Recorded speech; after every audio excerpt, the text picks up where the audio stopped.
দেখা যাক কারা জিতে আজকে চাঁপাইনবাবগঞ্জের মাহফিলে।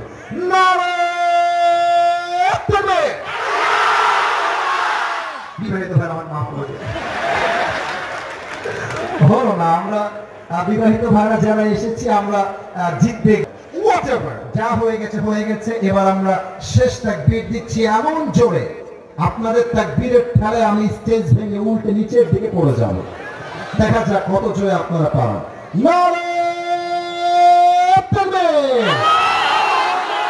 আল কোরআনের আলো, আল হাদিসের আলো,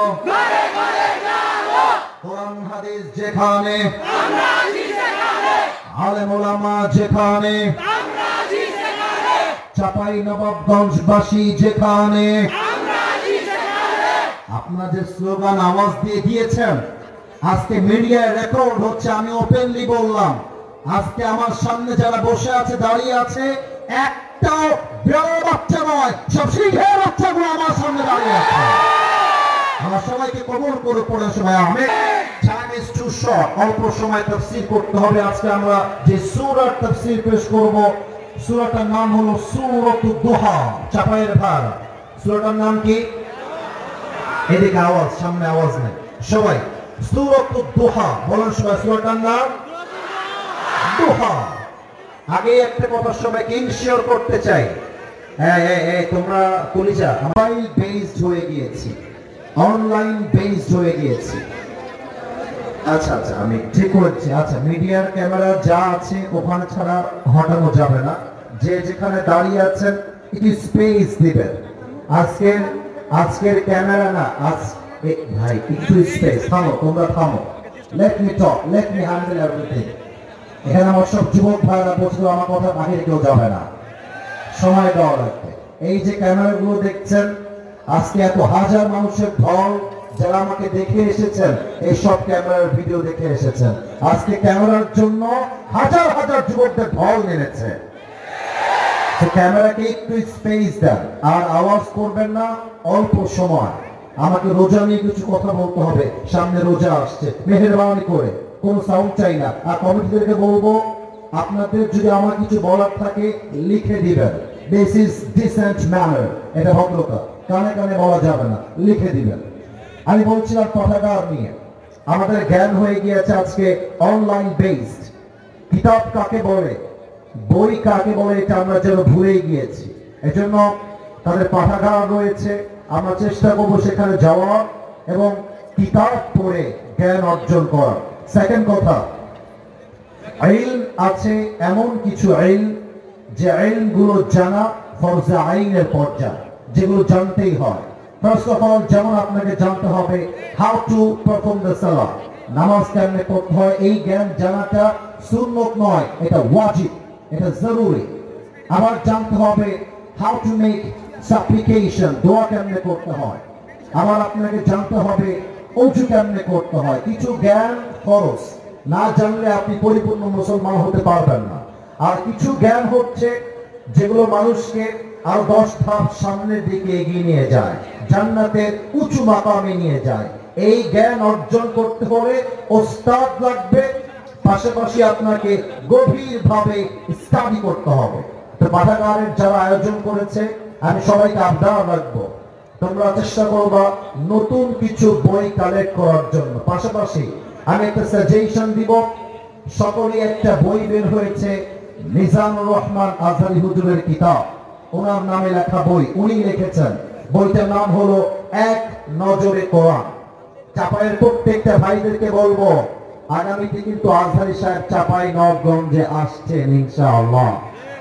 এবং আমি বিশ্বাস রাখি, আমি যেহেতু একদিক থেকে রাজশাহীর ছেলে, আমি আজহারি সাহেবকে একটা সুসংবাদ দিব এই হিসেবে, আপনি হয়তো পুরো বাংলাদেশ ঘুরেছেন, সব জেলায় প্রোগ্রাম করেছেন, সব বিভাগে প্রোগ্রাম করেছেন, বাট আমি আসিফ হুজুর আপনাকে ওপেনলি 100% চ্যালেঞ্জ দিয়ে বললাম চাঁপাইনবাবগঞ্জের মাহফিল পুরো বাংলাদেশের সমস্ত মাহফিলকে হার মানিয়ে ফেলবে।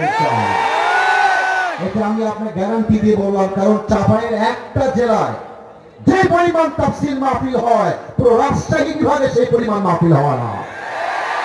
এটা সেই চাপায়ের মাটি। আমার পাঠাগারদের প্রত্যেকটা যুবকদেরকে আল্লাহ তাআলা ইসলামের সৈনিক হিসেবে কবুল করুক। পড়েন সবাই আমিন। আসুন আমরা জাস্ট ফর্মালিটি হিসেবে রোজা নিয়ে কিছু কথা শুনবো। এন্ড দেন কোরআন থেকে আমি একটা সূরা তাফসীর পেশ করব। সবাই একটা কাশি দেন। চাঁপাইনবাবগঞ্জের ভাইয়ারা, আপনাদের যে সাউন্ড আমি দেখেছি মাহফিলে, আমার মনে হয় আমার সামনে কেউ কাপুরুষের বাচ্চা নয়, সব বীরপুরুষের বাচ্চাগুলো আমার সামনে বসে আছে। কালায় রুটি খাই তো আমাদের গায়ে একটু জোর বেশি, ঠিক কিনা বলে? তাকবীর একবার, নারে তাকবীর। আসুন আমরা কিছু কথা 5 মিনিট, জাস্ট 5 মিনিটস রমজান নিয়ে শুনবেন, দেন সূরা থেকে তাফসীর পেশ হবে। আমার প্রিয় চাপাই নবাবগঞ্জের ভাই, আগামীতে আসছে রমাদান।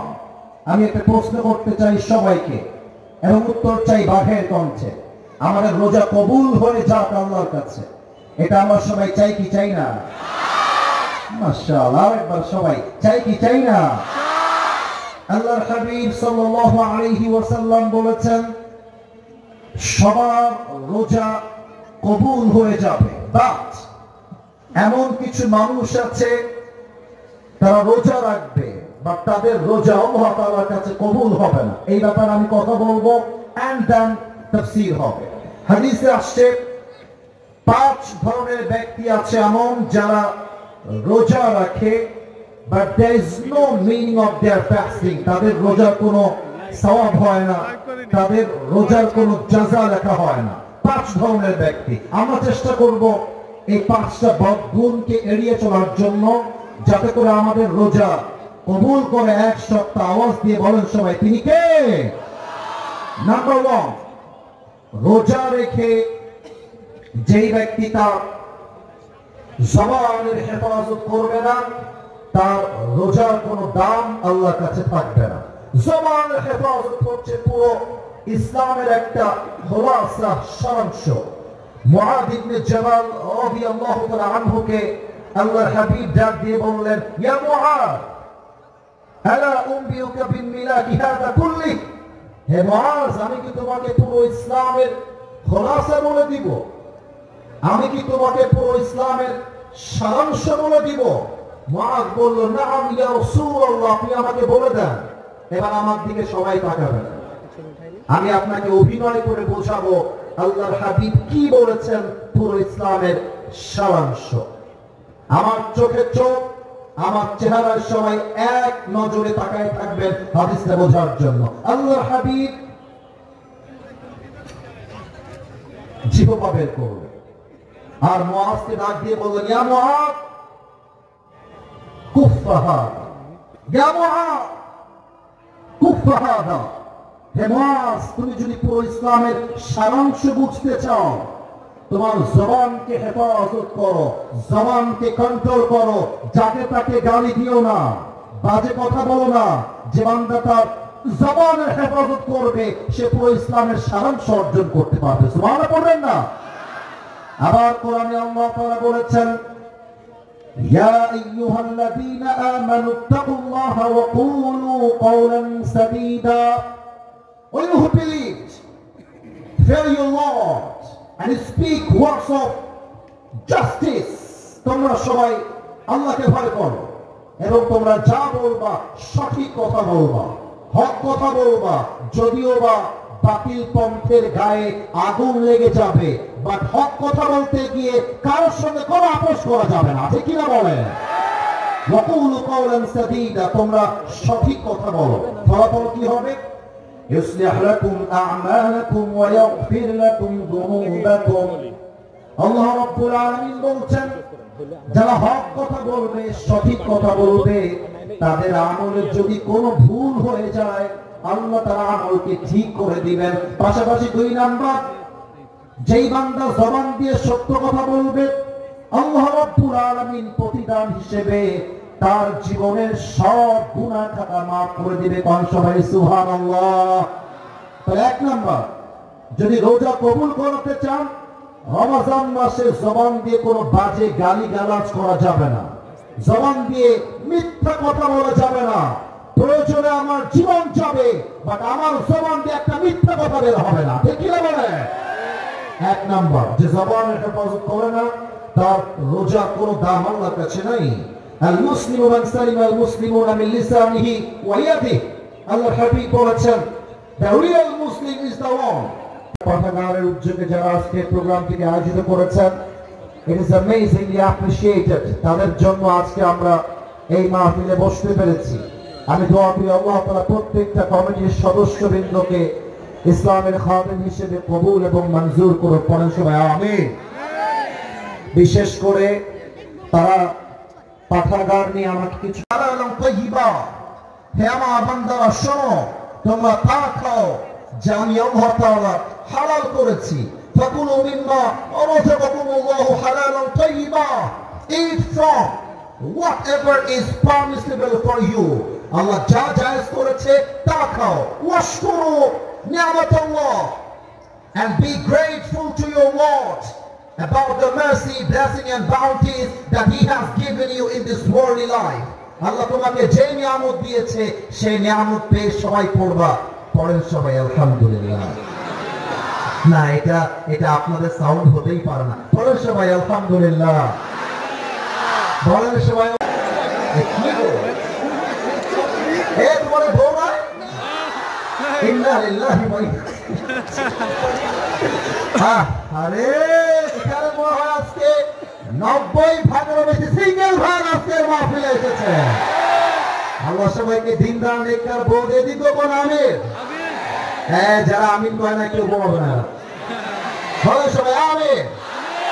আমাদের কথা একটাই, আমরা আর সিঙ্গেল থাকতে চাই না। আর আমার মনে হয় তোমরা বিয়ে করলে চাপায়েই বিয়ে কইরো, অন্য জায়গায় যেও না। কেন জানো? আমি তোমাকে রাজশাহীর ছেলে হিসেবে বলছি, চাপায়ের মেয়ের মতো কর্মঠ মেয়ে বাংলাদেশে কোথাও তুমি খুঁজে পাবা না। চাপায়ের প্রত্যেকটা আম্মাজান কর্মঠ, কাজ করে খায়। আর চাপায়ের মানুষ বাংলাদেশ নয়, দুবাই যাবেন, আমেরিকা যাবেন, লন্ডন যাবেন, যেখানেই যাবেন, চাপায়ের মানুষ যেখানে যায় সেটা রাজ করে খায়। Because they are very strong, very powerful, very energetic। আমি দোয়া করে দেই তারা প্রত্যেকটা যুবকের মনের কষ্ট ঈদের আগেই দূর করে দেই।